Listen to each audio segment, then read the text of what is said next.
abstract cityscapes. And the way to start is you're going to start off with a line, a horizontal line, that's going to show the top of your building. And then you can decide what you would like your building to look like. So this one, I think I'm going to have it angled. So it's going to come down like that. And then the Enga cheater way of making it three-dimensional is showing more than one side.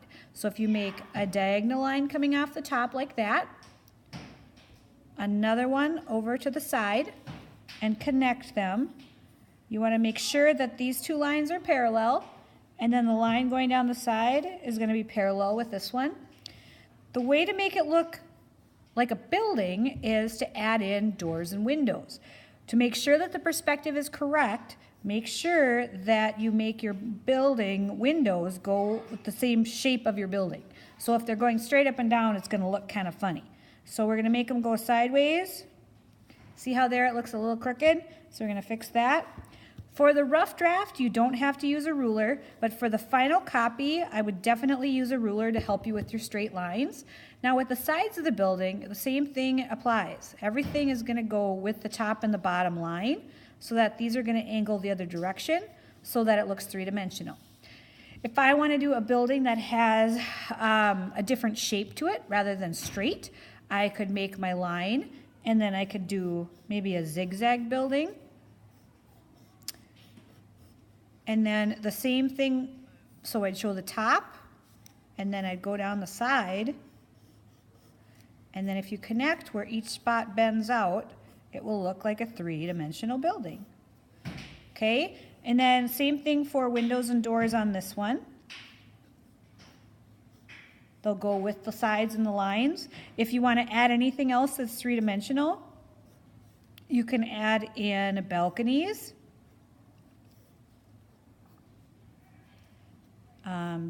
You can have doors that are open, so it looks like it's going back into the distance. You can do three-dimensional pools on the roof. You can have people parachuting in.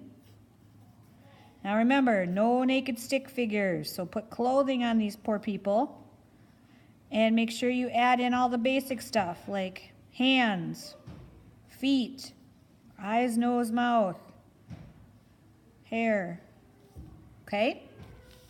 If you want to make a round building, you can start with an oval, and then if you make the sides down like if a cylinder, the way you put the bottom of it, that would make it look three-dimensional as opposed to showing all the other sides. The other type you can make is a pointed building, kind of like we did before, where you start with a triangle, and then I'm going to have this building go this way. To be able to get all 7 buildings onto your final draft, you're gonna have to overlap, otherwise they won't fit. So we can take and we can make a pyramid here, and then it can go this way, and I could show the rest of the building coming out from here. Okay? You can have buildings floating. They can be upside down. It's completely up to you, however you'd like to do it.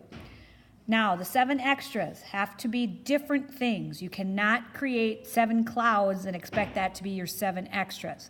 It could be a parachute, a person, a pool, a deck. You can add things in, like if I wanted to make a stop sign, or I wanted to make a road in cars.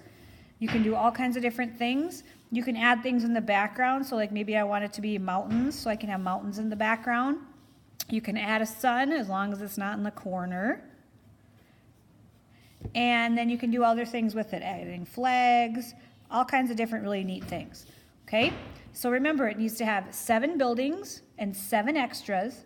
All of the buildings need to be three-dimensional, which means it shows more than one side. And the details are what's going to make the picture. So make sure that you have lots of windows, lots of doors, and lots of extra things in your picture to make it look even better.